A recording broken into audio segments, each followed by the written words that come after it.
আরও কিছু খবর নিয়ে রয়েছে একটি ডেস্ক রিপোর্ট।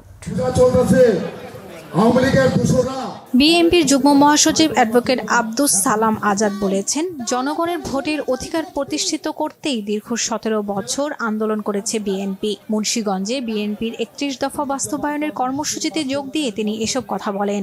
আমাদের সকলের প্রিয় ভাটারা থানার ৩৯ নম্বর ওয়ার্ড ছাত্রদলের কর্মী সম্মেলন হয়েছে। থানা ছাত্রদলের সভাপতি রিয়াজ চৌধুরীর সভাপতিত্বে অনুষ্ঠানে প্রধান অতিথি ছিলেন বিএনপির ক্ষুদ্র ঋণ বিষয়ক সম্পাদক ডক্টর এম.এ. কাইয়ুম। আগামী ফেব্রুয়ারিতে নির্বাচন হবে, কোনো অপশক্তি এই নির্বাচনকে প্রতিহত করতে পারবে না বলে মন্তব্য করেন বক্তারা। ভাষাঞ্চল কল্যাণ সমিতির ত্রিবার্ষিক সাধারণ সভা ও কমিটি গঠন সম্পন্ন হয়েছে। উদ্বোধন করেন সমিতির সভাপতি এম আব্দুর রশিদ। রাজধানীর একটি কনভেনশন সেন্টারে এ সভা হয়। পরে ২০২৫-২৭ সালের জন্য এম আব্দুর রশিদকে সভাপতি, এ কে আজাদকে সিনিয়র সহ সভাপতি ও আব্দুল কালাম আজাদকে সাধারণ সম্পাদক করে ৩৫ সদস্যের নতুন কার্যনির্বাহী কমিটি গঠন করা হয়েছে।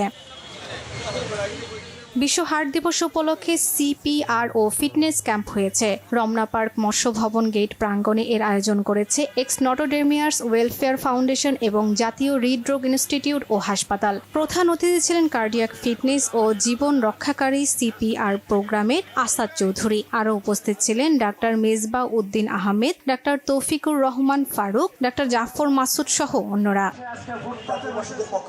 শরৎ উৎসব হয়েছে ঢাকা বিশ্ববিদ্যালয়ের চারুকলা অনুষদের বকুলতলায়। শরতের নানা গান আর নৃত্য অনুষ্ঠানে মাতিয়ে তোলেন শিল্পীরা।